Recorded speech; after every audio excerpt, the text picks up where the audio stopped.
Hello, everybody, and welcome to Vape Politics Radio, episode 10. We are still on location at ECC for this episode, and we will be focusing more on the advocacy aspects of ECC within this episode instead of the e-liquid manufacturing, which is in episode 9. If you've jumped ahead over here by accident, you can go find that episode in the description below, and then you can come back and find us here at episode 10. So, without further ado, let's get started.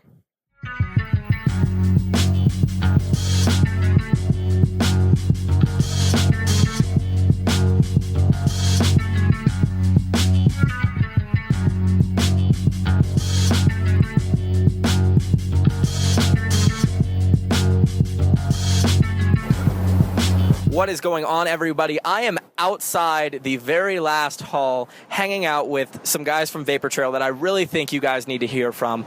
These two are the pinnacle of what we need to be doing when it comes to advocacy, which is actually showing up and talking. So I'm going to let them introduce themselves, and we're just going to talk about advocacy. I am CJ. I am co-owner of Vapor Trail. That's me. And I'm Andrew. Me and CJ are partners. We've been in this industry going on about 6 years now. And we have one retail shop in Buffalo, New York that we've done pretty well with. But we've always kind of had a focus on a bigger cause, on trying to make ourselves into some type of people that people will listen to. You know what I mean? Like that we know we have a voice. We became friends by entertainment purposes. Like we met through wrestling. So we always knew that we were at least entertaining enough to make each other laugh and to make each other want to, hang out with each other. So we set out years ago to try to become the face of this entire industry. And now that it's real life, now we realize that we need to grow up and we need to start acting like professional businessmen, because a lot of people look up to us. And if we don't grow up, how the f*** are those people going to grow up? So recently you guys got into making videos that really pushed an agenda that I'm going to let you guys speak to, but pushed an agenda that no one's really targeted before, which is evangelistic advocacy is what I would call it, where you're really pushing a message loud and proud and not being ashamed of it and not going around saying we're screwed. You're pushing a positive image and a positive message when it comes to advocacy. Do you want to speak to that? It's positive and it's effective, but we're not necessarily going to sugarcoat everything. We want to light fire under people's butts. That's it. You know what I mean? And we have the power to do that. Where Andrew's more calling out to the vendors, because, he's a very intelligent person, very smart, and knows what he's talking about. And I'm the everyday Joe. I can talk to consumers very, very well. I relate. I'm a down-to-earth kind of guy, and it just, people listen to us. They listen to us yell at them. They listen to us yell at them, swear at them, talk nice to them. We just have a passion, and if we come across angry or cocky, we can't be nice anymore. This industry is under so much fire. It's not time to play nice. It's time to be real and raw. And I think an important part of our message that we're conveying in a very clear and concise way, so that there is no confusion about what we are trying to put out there, is very much the same message that we've always had. We just weren't putting it out there in the right way, because together, win or lose, our new campaign, together is the most important thing. The win or lose is a certainty. We're going to either win and hopefully avoid taxation and avoid insane legislation that makes no sense, and instead we will be able to keep vaping and keep converting smokers. And no matter what, whether it's a win or lose, which is going to happen one way or the other, we're all going to be together in that. And that's really the most important part is we've made a lot of friends throughout this industry. Most of the consumers that are at this show, I don't know how many people are going to be here. Probably they say like 20,000 or so. Most of those people have no clue who we are, and we don't care about that. Because the 1,000+ vendors here, 900 of them know who we are, and those 900 people love us because they've always followed us and they know that we have the right message, and we just weren't using our voice the right way. And now's the time to let everyone know that in 5 years' time, if we're all getting together at a smokers convention, I'm going to be very disappointed. You know what I mean? Because the lose is vapor product prohibition. People don't want to hear that, but it's the truth. When the FDA deeming regulations come out, and they're coming, 2 years from that date will be the prohibition day for our industry if we don't step up and make a difference. And that's not just vendors like me with a retail shop. That's not even just the people with millions and millions of dollars and hundreds of wholesale accounts all over the nation. That goes down to the regular old vapor. That goes down to the guy who buys cigalikes from the convenience store. If that guy doesn't want to have to go back to cigarettes, then hopefully messages like ours will get all the way to the cigalike user, because our industry is big. $10 billion, they say. And a lot of people don't realize and really don't want to hear, but $6 billion of that $10 billion is in the convenience stores. And a lot of those people aren't vapors, they're dual users. So if half of our industry is people that are still trying to make the switch, then we need to stop marketing to vapors and start marketing to smokers before it's too late and we can't market to anyone. That actually brings me to a question that I've been asking a lot of e-liquid manufacturers in this weekend, and you pretty much already answered it, but I'm going to ask it anyway. One of the things that I've been asking every e-liquid manufacturer that I've talked to this weekend is, have we lost sight of the smokers? And I believe that in the past 6 months, more than 6 months, around November of last year, that is when the Aspire Atlantis came out. The Atlantis started a trend which is good for the hobbyist, good for the vapor, of sub-ohm tanking, which really started pushing to the mainstream vapors, max VG, 0, 3, and 6. What happens to the average Joe 18 milligram user who's on a Nautilus and an iStick? What happens to them? They get uncomfortable. They get uncomfortable at these events, and if they don't hop on the bandwagon, if you will, they go back to smoking. I'm not saying that about everyone. That might be kind of crude to say like that, but if you feel inferior, you can shell up and go backwards. And again, that's not everybody, but it's pretty sad when you go to these big events and you can't find anything past 12 milligrams. And 12 milligrams, if you're lucky. I mean, honestly, these big shows to me are starting to get disappointing, where you can walk around the room and you can't find an Ego product. How are we going to attract smokers by making them afraid? You know what I mean? I am a vapor. I've been doing this for 8.5 years vaping. And I'm uncomfortable sometimes with these. How are we going to get to the smokers? How? You can't give them 3 milligrams and say, have a nice day, then enjoy your Ego. You can't. You have to cater to them. And again, the sub-tanks and the drippers, that's a hobbyist side of vaping. It's still vaping, but it's a hobbyist side. So. And going along with that, if 6 out of 10 people who buy vapor products are buying them from the gas station, then it's pretty safe to assume that of the 40% that's left, like 3/4 of that is just regular old Ego users. Now, we've been doing this for a long time, and we care about our customers. So our starter kit has evolved. We don't sell as many Egos, and our starter kit is now generally an iStick 30 watt or an iStick 50 watt. But we don't sell them that with an Atlantis. We sell them that with a Pro Tank. We sell them that with a cheap plastic bottom coil, single coil, and 18 milligram. And we tell them, you're set. If you want to start doing clouds and doing the hobby side, your device will handle that. You just need to buy a new tank. If that single coil normal product, what I call it is, if high nicotine and low volume doesn't work for you, then at least your device can handle going to low nicotine, high volume. And I'm here to tell you, as much as a lot of people will say that high volume vaping, or cloud chasing as it's referred to as, can be detrimental to this industry, how can we say that if we know that some of our best friends in this industry were still on cigarettes until they got to a sub-ohm device that satisfied them?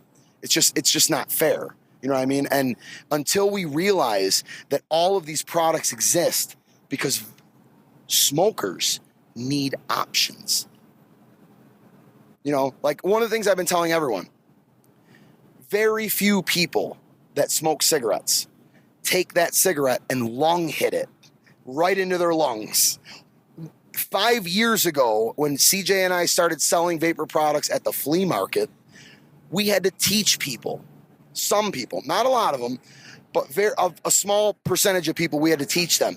You can't just lung hit this thing. You smoke cigarettes like that, you're really hardcore. But with vaping, you need to fill your mouth and then inhale. You get that nice throat hit. You don't get that irritation, that scratchiness. Well, now we've gone into where every product is for lung hitters. So I'm just throwing this out there, but if 10% of smokers lung hit their cigarettes, and that's probably a high number, then why are we selling lung hits to smokers? Why are we selling lung hits to smokers when they're all mouth hitting? It doesn't make any sense. And someone can evolve very quickly in this. It doesn't take long for you to realize that there's better stuff, and it's not so expensive that you can't afford to buy a new tank when you want to upgrade. But you need to start with the thing that simulates smoking. And I'm here to tell you right now, I have never, ever in my entire life hit any product that is rebuildable or sub-ohm that simulates smoking. That's a fact. So, CJ, we were talking about this earlier, and I hate to kind of just spring it on you, but vape fame. You guys have been in this industry longer than most, and I, just from my personal standpoint, I feel like the community that we used to know is fading away faster and faster. The people that we used to know are changing. Everything about the community side of vaping is becoming smaller and smaller. Do you have anything to say about that? Absolutely. I mean, there's egos, gets to people's heads. They feel like they're better and bigger than everyone else. And I'm not saying that about all the vape famous people, but I mean, let's get real. You have people following you and trying to get their pictures with you and stuff. Some of it will probably go to your head a bit. The thing is I hate the word vape famous. I hate the term. I can't stand it because that's putting you above every normal vapor. And if we're going to be together, we can't have people that are higher up thinking that their shit doesn't stink. So it's in my opinion, it's ridiculous. And sometimes it's also a blessing if they do it the right way.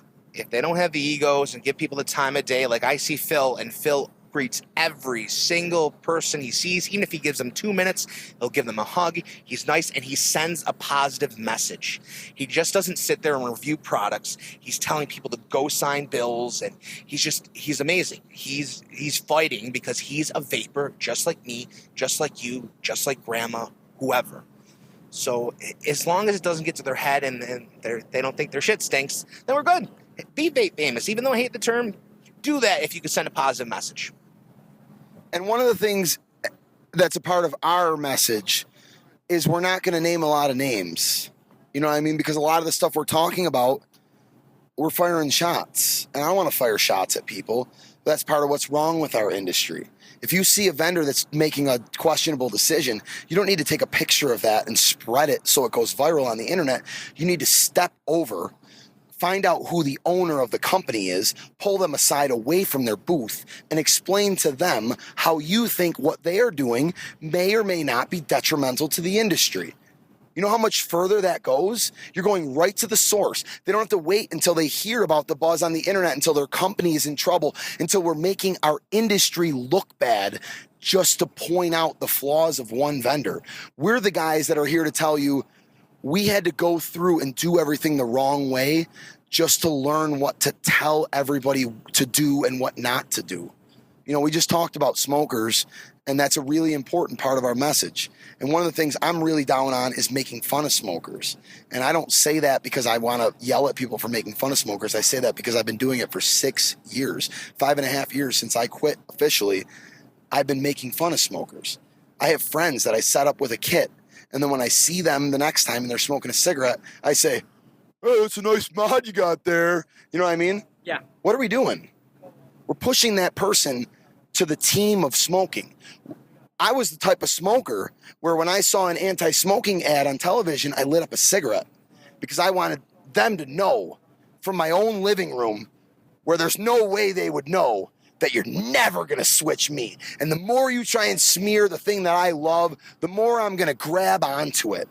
When you go up to that guy who's smoking a Marlboro and you know that he has a vape at home, and when you make fun of him because he's smoking and he's not vaping, when he walks away from that conversation, you know what he thinks? He thinks, can I go get a Marlboro t-shirt?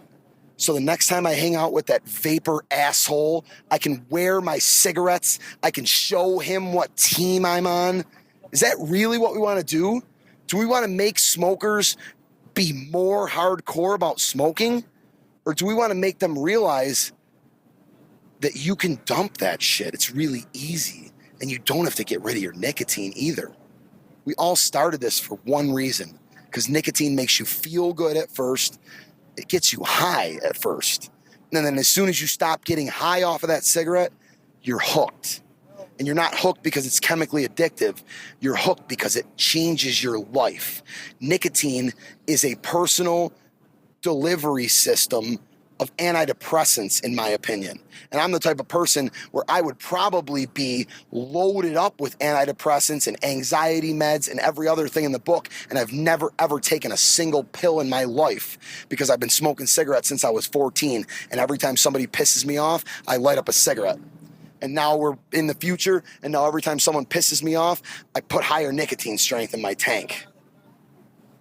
So let's talk about this message that we've been discussing so far. What is the message, and how do we push that to everyone?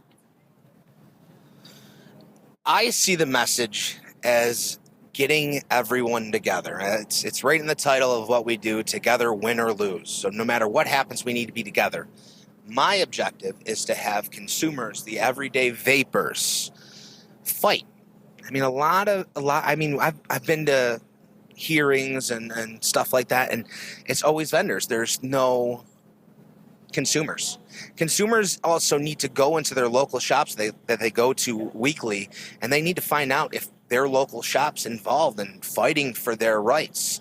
They need to care. They need to know if this manufacturer, this mod maker, is supporting advocacy. Because if you're giving them this money and they're putting it in their pocket and not doing anything, it's garbage. It's bullshit. Everyone should chip in, and no one should reap the benefits of what we're fighting for every day.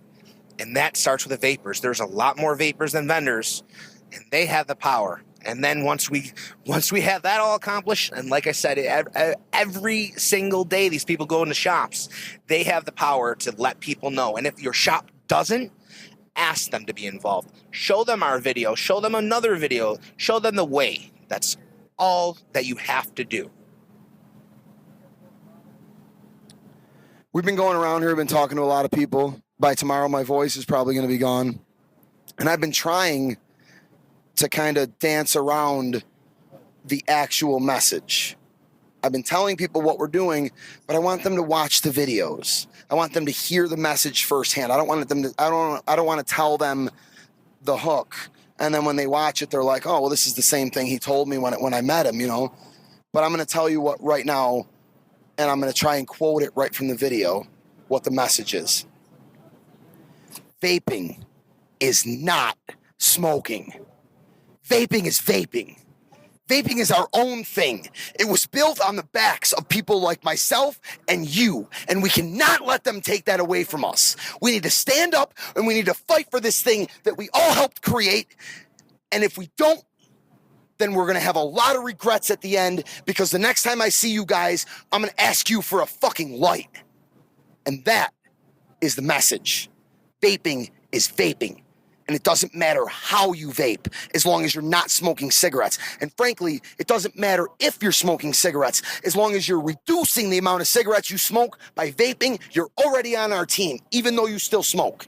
I've seen people here at ECC smoking cigarettes, but they're vapors. They happen to be vapors and smokers, which is rare, but it's out there. But if we're going to get to the point where smokers don't care anymore, and we're done with making fun of them, so now we're going to make fun of vapors who use cigalikes or egos or inferior hardware by our standards, we're going the complete wrong direction. And if vapors think that the majority of vapors are blasting clouds and using 3 milligram, they're dead wrong. Dead wrong. 90% of the vapors in this country use 12 milligram or higher. And if you don't want to hear that, then maybe you should go back to cigarettes. If you're a vendor and you don't want to hear that 90% of these consumers use 12 milligram, then maybe you should turn that key the last time and find another fucking industry to ruin. Because if you think you're going to ruin ours, then you better hope that me and CJ don't come fucking knocking at your door. That was extremely passionate, and because of that, I appreciate that. But if you guys have any more closing statements, anything you want to say, website drop, anything, let's go around. I don't want to do this kind of stuff to sell juice or even promote my website. All I want to do is promote together, win or lose. All I ask of people is to share the message. Share the message so everyone can get on board and everyone can get involved. That's it. He's right. This thing came on so fast, we don't have anything. We have a booth that we paid thousands of dollars for at this event that we were going to push our regular videos, our reality show, the thing that's been out there for years that never picked up. And we switched the whole script and we changed our booth into an advocacy booth at the last minute. And we don't have cards. We don't have a website. All I can tell you is if you go to YouTube and you type in these words, together, win or lose, you will find us. And I hope before this interview airs, I'm going to go to GoDaddy, and I'm hoping that I can buy togetherwinorlose.com, and I'll link it to the channel. But this happened so fast that the footage that you people are watching right now was filmed less than a week ago.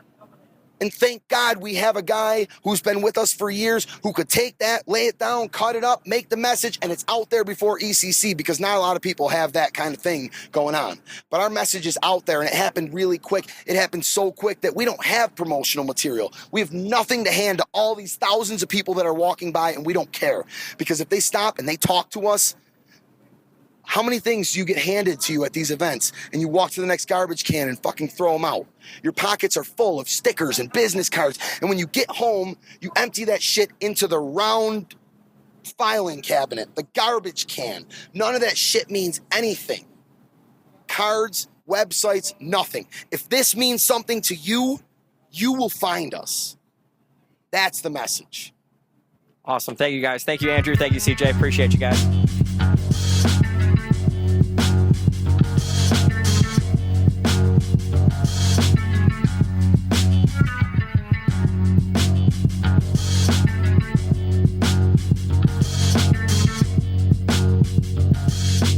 What is up, everybody? This is Noah Richardson with Vape Politics. We are over at the Not Blowing Smoke booth, and we're going to talk a little bit about Not Blowing Smoke and what's going on with them. You guys want to introduce yourselves? Sure. Oops.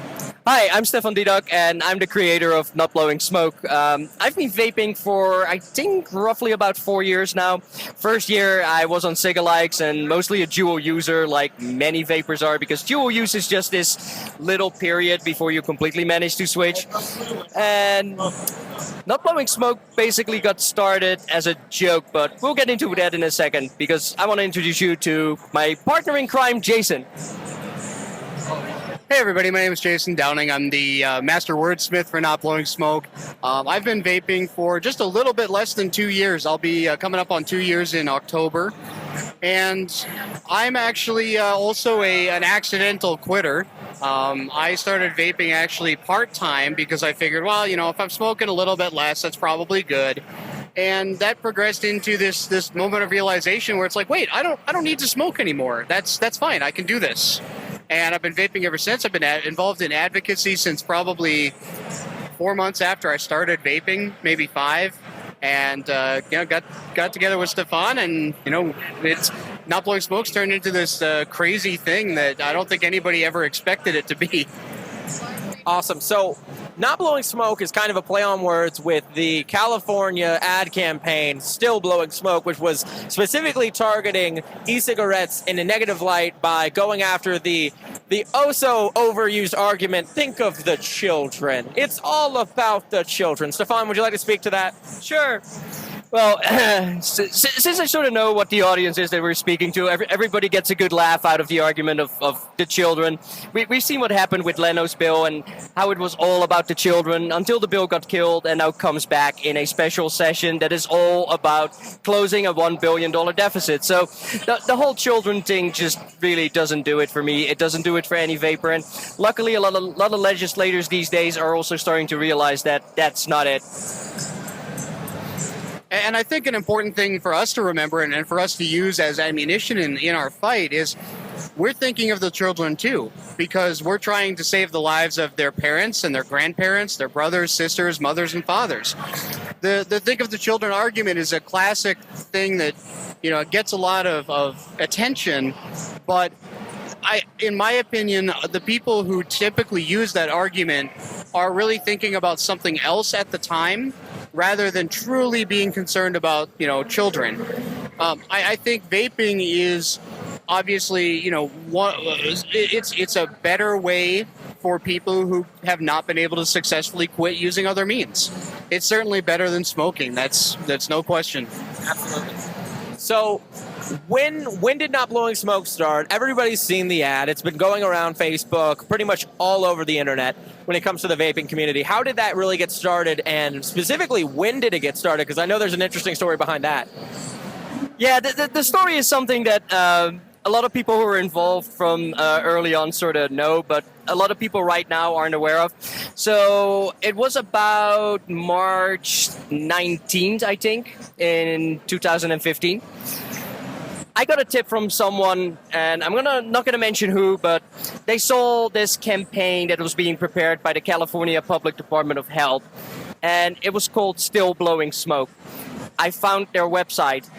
It was still under construction and waiting for launch.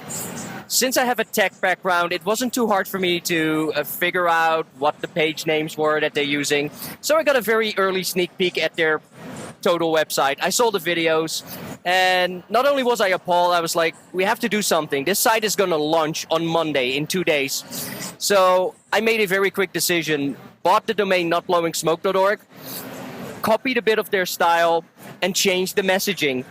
And then after 38 hours of not sleeping and spending exactly $11.98 on a domain name, I created this Not Blowing Smoke website and launched it within half an hour of their launch. Now, here's the thing. Their entire campaign is a $7 million campaign. I got their Twitter handles, their social media pages, because their expensive PR firm never managed to register those. So the Still Blowing Smoke accounts are mine. The Not Blowing Smoke accounts are mine. And we diverted all the traffic from all the Google searches. If you were searching for Still Blowing Smoke on Google, we were the ones that came up. So at least until about 3 days later when they spent some money on Google AdWords. Yes, that's correct. They saw what happened and they decided, well, if we take out AdWords, we at least score above Not Blowing Smoke, which is great because there's a lot of people using ad blockers. So they're paid for ads. We're not doing much. So ever since, it's been sort of a thing that took off in a way I didn't imagine. My original intention was just divert the traffic and get the right message out. And instead what happened is 100,000 unique visitors in 24 hours. My phone off the scale, ringing, burning through my battery, my PMs blowing up. And within a week, everybody was asking, can you do this in our state? Can you do this here? What else are you going to do? And that eventually led to the idea of, well, maybe we should do this in a proper way, transparent, and as a full-blown non-profit, because our enemies have paid professionals who do this 24 hours a day to attack vaping. We should have professionals doing this to defend vaping. I think the only thing that I have to add to that is, if we look at the industry as it stands right now, there's, off the top of my head, I can only think of maybe 4 or 5 people in the entire industry whose full-time job is advocacy. And, that's just not enough. I mean, we have, you're looking at in any given state, there's probably 4 or 5 people at the state level, 4 or 5 people working full-time in almost every state. Tobacco control program managers, American Lung Association reps, all these people that are, I would say misinformed. I don't truly think that any of these people are evil or I don't think they truly deep down want people to keep smoking. But we're in a weird scenario, right? We have this industry that we have the shadow of the tobacco industry and the 50 years of lies, and that's probably our biggest opponent is the history of the tobacco industry, and differentiating ourselves from that is the biggest challenge. That is the biggest thing that legislators simply don't understand, is that the vaping industry is not the tobacco industry. We are a very different breed, and we are very much. I mean, I think one of the jokes sort of that Stefan and I like to throw back and forth is, how many times when you were a smoker, how many times did you ever go to a cigarette convention? It didn't happen. It wasn't a thing. You didn't have smoking meets. I mean, you maybe had the old boys club that smoked cigars every now and again, but you didn't have this huge community of support, and that's part of why it works for a lot of people. We have vapors that are willing to support and help everybody out. It's almost this, I hate to go like down the hippie road with it, but it's kind of like a free love thing for quitting smoking, So I'm going to hit you guys with a very loaded question. Me being brand new into advocacy 3 months ago, after watching the vapor industry and being part of the retail side and all sorts of other things for 2 or 3 years, I began to see something that was very disheartening for me, which is the fact that most normal run-of-the-mill vapors don't even know what advocacy is, let alone e-cigarette advocacy. And on top of that, to follow up with that, a majority of the people that are doing advocacy are painting a negative message. Oh, if you don't do this, we're screwed. How is Not Blowing Smoke different? Because I know you guys come at it from a positive perspective. This is kind of a twofold question. I think that, one of the biggest challenges we have in terms of the political activism side is that the majority vaping crowd is 25 to 35 or maybe 25 to 40. And that, our generation has been largely disinterested in politics. There's a number of reasons for that, which are far too numerous to talk about right now, but our generation is very apathetic towards policy making. And that's something that we need to help change and help encourage people that, yes, if there are enough of us, we will and can make a difference. We've seen it in Minnesota. We've seen it in California. We've seen it in a dozen states. Without anything, with all the efforts that have happened over the last few years, or the last 12 to 18 months, less than 10% of the proposed legislation around vaping actually went into law. That didn't happen by accident. That happened because people took an active role. The shops took their lead and got lobbyists in, did what they needed to do, encouraged their customers to support the advocacy efforts, and that's what made that change. This stuff doesn't happen by accident. In terms of the negativity, I think that's true. I think there are a lot of people in the industry who are very negative, and I think that's a mistake. If we want to make a real difference, that message has to remain positive. It has to be an uplifting message. It has to focus on the positives. Human nature is that we focus on the negative. And the more that we do that, the more we slide off the message. We can't capture that message and really drive it home to people if we're constantly fighting amongst ourselves or doing it for ego or anything like that. We have to take a stand, and we have to do it together. One of us will never be as strong as all of us. That's a fact. One person is not going to make the difference here. 1,000 people is going to make the difference. 10,000 people is going to make the difference. And all of us need to get involved and do something. Even if it's only 5 or 10 minutes a day, do something. One of the things that we just released here at ECC is a document to achieve just that. It's a list of things that you can accomplish in 15 minutes or less. There's probably 20 different things on that list. Any of them can take between 5 and 15 minutes. That's all the effort it takes a lot of the time. And if we're doing those things, that's where we can see some change. Sorry. You're fine. I'm a great editor. Where the hell?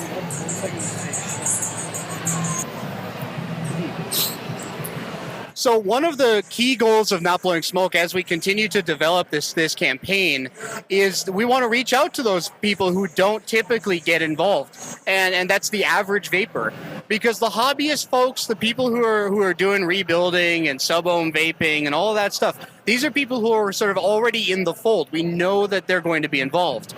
The people that we need on our side and to really dig in and help out are the people who don't typically do anything besides go to their shop once a week and maybe buy a bottle of liquid and some coils.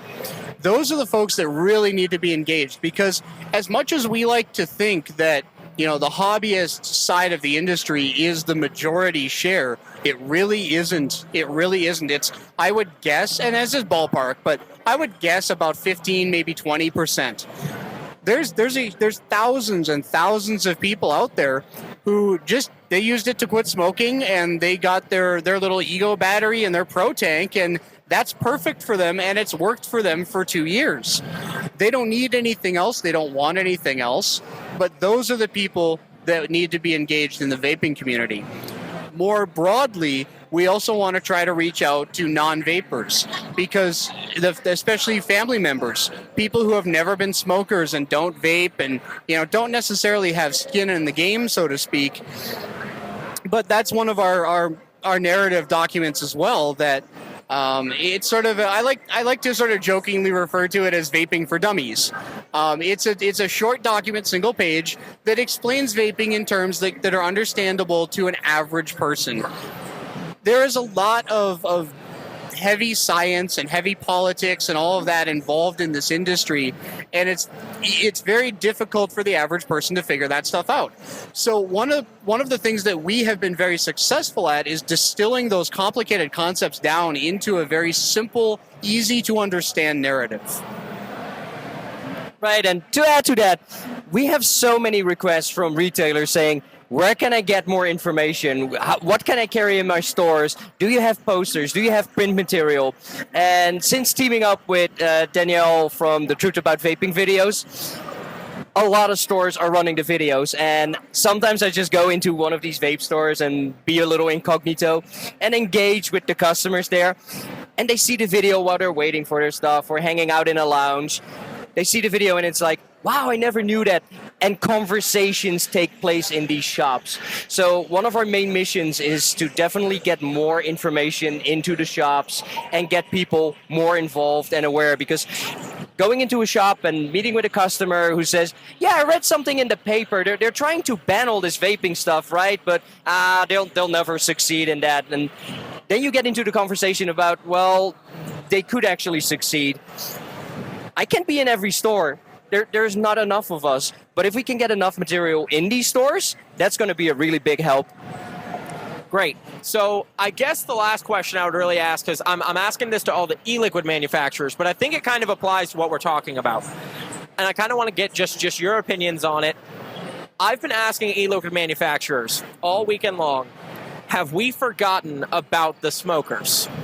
And the question goes a little bit like this. Have we, as the industry, allowed the e-liquid manufacturers to target the vapors and not the smokers? And how do we balance that out? Because it seems to me, from just a business standpoint, vapors are the minority of our target audience, right? We're tobacco harm reduction. We're trying to get people off of cigarettes. So why create a product that can only be marketed towards people who are already within vaping? Thoughts? I know, it's one of the developments that I've been seeing, and it's sort of worrying. Now, I know in California, because of the California DPH ads that they're running, a lot of stores are reporting that they're seeing drops of 20 to 40% in sales of starter kits. So I understand why there's sort of a shift towards focusing on the vapors. The problem is, a lot of businesses in this industry were started by people who had no business experience. So this is their first business. Business right now is really good. They're selling to vapors. Everything's fine. But they're not thinking about the long-term goals. It's not just about getting more smokers involved with vaping. It's also building a sustainable business that'll last for years. And you can't do that with just a group of vapors that are your loyal customers. You have to get those current smokers involved. And right now I'm seeing a lot of companies who are not doing anything below 12 milligrams, which is a bit of a problem because the average smoker, they're not going to be very satisfied with 12 milligrams, depending on what sort of hardware they use. But the average smoker will also not pick up a box mod and a sub-ohm coil where 12 might be a little harsh. So we need more stores to focus on the smokers. On the other hand, we also still need to focus on the vapors because the vapors are more likely to get involved because they have something to defend. The average smoker will not really care about our fight. So we have to find a balance between the two and cater to both groups. And that's one of the things that businesses really need to start paying more attention to at this point before it slips further out of control. Yeah, and I think I agree with pretty much all of that. One of the things that I've seen here at ECC, actually, I hate naming names in an interview, but Camry is actually putting out a really nice little starter kit that it's similar to like the Ego 1 kit, but it's a little bit smaller and a lot more accessible. So it's almost like a new generation of starter kit. And I think that products like that are things that we have, I'm not going to say forgotten about as an industry, but I think we need to see more of. Like Stefan said, there's so much focus right now on box mods and, like dual parallel unregulated boxes. And, I think in some ways having more regulated options is definitely good because they're inherently safer and generally easier to operate. But at the same time, there is absolutely still a market for those basic starter kits where you're not doing too much more than a stick battery. So the Camry's new product, I think, is pretty exciting. And that's just from a quick look at it. But it seems to work really nice. It vapes really well, and I think it could be very satisfying for a current smoker. But yeah, the e-liquid side, 12 milligram. I know when I started at 18, and I know a lot of people who started at 24 as a pack-a-day smoker. And if you're looking at pack-a-day smokers, or even 2-pack-a-day or 3-pack-a-day smokers, a 12 milligram nicotine level is just not going to be enough. Or even even 18 for some of those people is going to be a little bit low. I think it's important for us to have that range of options across the board. You could certainly focus on some of your core customers, and have those options for 3, 6, 9, 12, whatever. But you have to preserve that entry-level kit, and you have to preserve entry-level e-liquid. We can't just tell smokers that, here, vape this 12 milligram and it'll be fine. Because in a lot of ways, like the reason that the Cigalikes don't work for a lot of people is because they just aren't quite enough, or they're not quite right. And I'm actually on my flight here, I had a conversation with this guy was probably 70 years old, and I met him in the smoking lounge in the Denver airport, and I was wearing a Not Blowing Smoke shirt. He asked me a question. He says, "Man, there's a lot of smoke coming out of that thing." And I said, "Well, it's not smoke, but okay. This is a much more advanced device and whatever else." It's like, "Well, I got one at home, and this and that." I'm like, "Oh, it's one that's like a cigarette." He says, "Yeah, and it's not really very good." And I told him, "Yeah, you're right. Those aren't very good." And I asked him what city he was from, and he happened to be from Omaha, and I was there about 4 months ago, and I did a little short shop tour while I was there. So I actually gave this guy a recommendation. Hey, go check out this shop in Omaha. Tell him what you need for a starter kit. And that's like outreach. It's being a vapor in a crowd of smokers. Talk to them. And that's on the list of things to do in 15 minutes or less. Talk to a smoker about vaping. I think it's better if they come and ask you the question, because you don't want to be like preachy about it, but just being accessible and willing and able to answer those questions for people who have them is something that any one of us can do.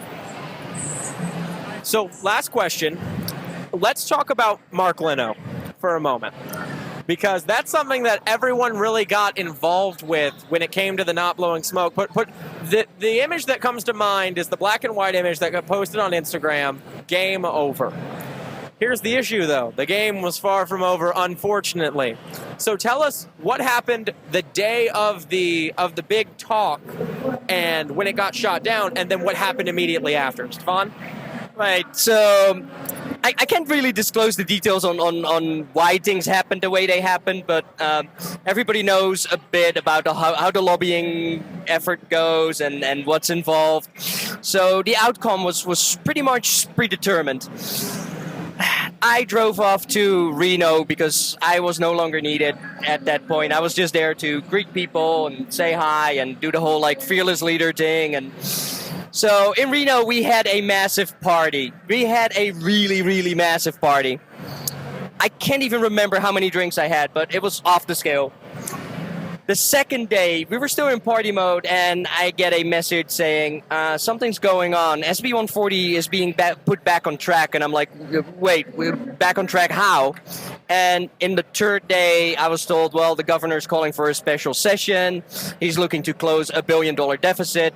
There are now 2 copies of SB 140 floating around and a bunch of additional tobacco bills, which, if the copies of 140 go through, will automatically apply, which includes taxation set by local municipalities, an age increase, and like literally the entire kitchen sink. So unfortunately, we haven't really been able to do anything about this special session yet because the legislators have been on recess. So there are no legislators to have conversations with. There is no way to gauge who's on our side, who's not on our side. And the latest information I've got right now is that on Monday, I'm going to have my regular call with the lobbyists. On Tuesday, we get to put together final strategy because on Wednesday, the special session actually starts. Now, luckily, Not Blowing Smoke and the NorCal and SoCal SFATA chapters have put out a call to action about 2 weeks ago, asking people, send letters, make phone calls, talk to your legislators. We need to make more noise than we've ever made before in California. The special session does not look very good. The Assembly side is not as bad. The Senate side is a lot worse. But it has to get through both, right? And it has to get through both. So right now, it's hard to tell how this is going to pan out. Looks like I'm driving out to Sacramento on Wednesday and camping out there for a few days and figuring out what we can do. I mean, we've got good representation, but as usual in politics, you get to party, but you don't get to party for very long. Well, we had our party. We had a magnificent show with Senator Leno, and now, unfortunately, we have to face him again. Well, guess what? We're totally ready for it. Minnesota actually had a special session earlier this year, too, that we managed to kind of squeak out of getting a 30 cents a mil tax increase. And, I mean, that was an absolute white-knuckle event because we weren't sure what was going to happen fully until the last day of the special session. We ended up not having to worry about it at least until next year, which is great. But California's special session is definitely a little bit, I think, disingenuous because you're talking about making a ton of policy decisions when the goal of the special session is to close budget gaps. So the biggest problem I see with the host of bills that have been proposed is that not one of them does anything at all to close the budget gaps in California, and they're simply looking to slam policy decisions through in a special session with limited public input and support. I think that the vaping industry and consumers did a very, very good job in the regular session for California of showing them that this was not a bill that people wanted to see happen and go into law. And I think that the special session, well, to put it simply, really just take a look at go watch the Truth About Vaping video on special sessions. That really is a very condensed version of what a special session often is. The intent of them is, of course, to tie up any loose ends that we're not able to get done in the regular session. But unfortunately, what they get used for very frequently is to push through unpopular legislation with minimal input. So I feel that California's special session, at least in terms of the vaping bills, is very much dirty politics, and it's very much outside of what legislators and elected officials should be doing. Awesome. Well, I thank you guys. This has been absolutely phenomenal. We got a lot of content in here. You guys want to just go around, say your name, give the Not Blowing Smoke address for a website and everything, and we'll cut this. Perfect. Thank you, and thank you for the interview. Look forward to hearing it, possibly after ECC, when I don't have to meet 300 million people. So, thank you for that. I'm Stefan Didok. You can find more about the special session, the call to action on notblowingsmoke.org. Yeah, thanks, Noah. It's been a pleasure. It's been just wonderful talking to you, and great seeing everybody at ECC. This is Jason Downing, Not Blowing Smoke, and as Stefan said, www.notblowingsmoke.org. Awesome. Thanks, guys. Appreciate it. We're going to move on to our next session.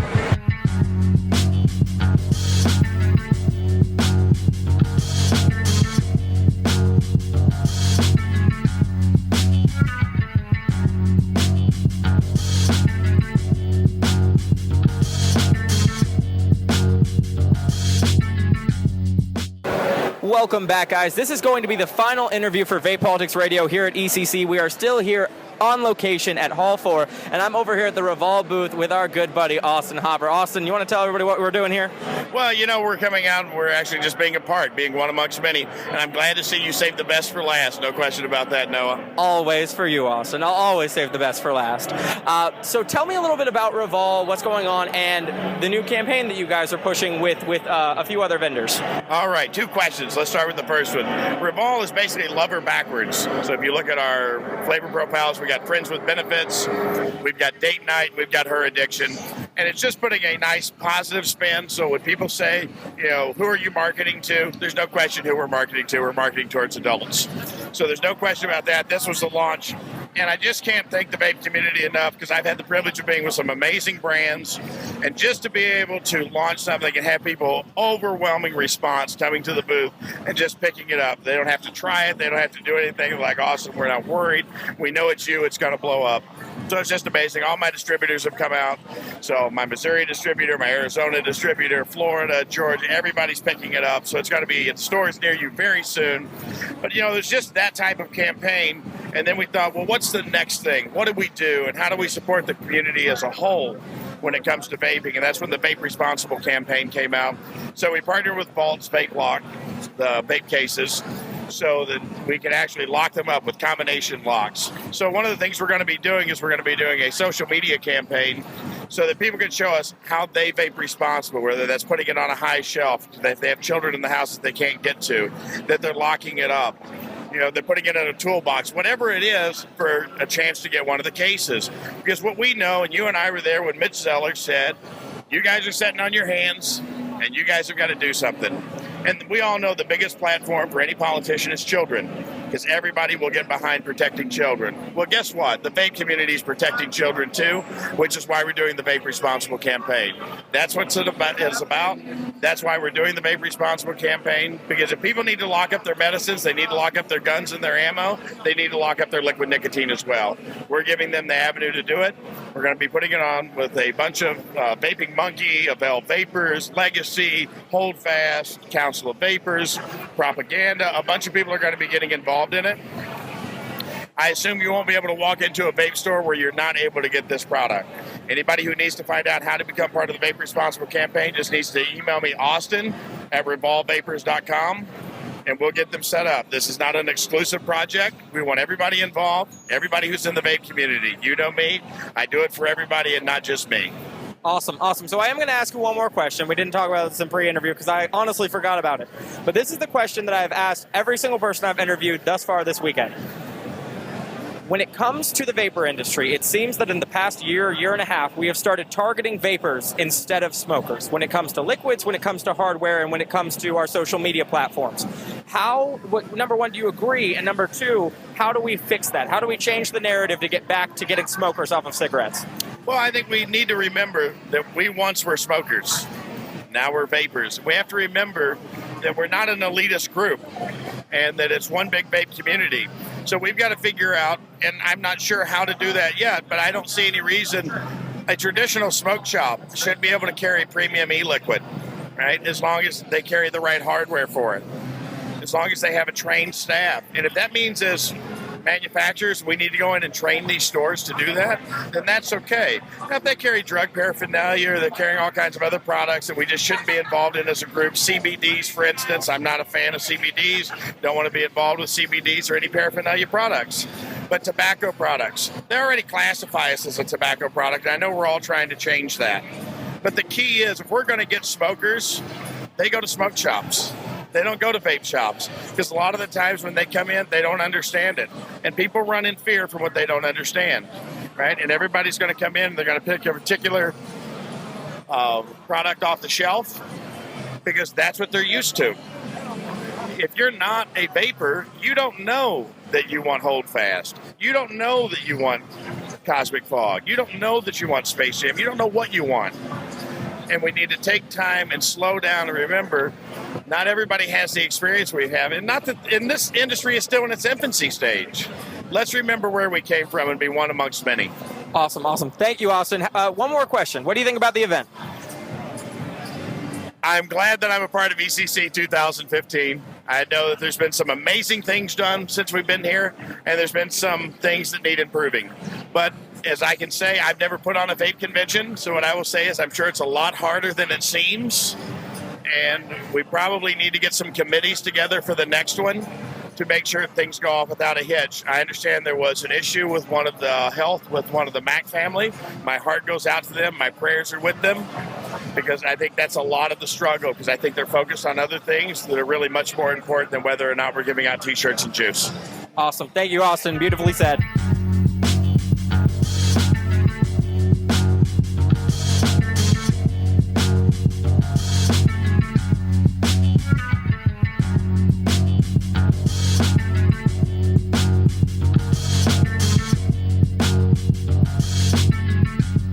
Well, everybody, that's going to do it for us here at Vape Politics Radio and VapePolitics.com. We'd like to thank you so much for taking the time to listen to this episode and kind of catch up with what we're doing. We would like to take a moment to talk about our gold sponsor, who also happens to be an e-liquid manufacturer involved with Advocacy, Bulldog Vapor in Atlanta, Georgia. www.bulldog-vapor.com. On behalf of everyone here at Vape Politics Radio, we would like to thank you so much, and we'll see you in the next episode.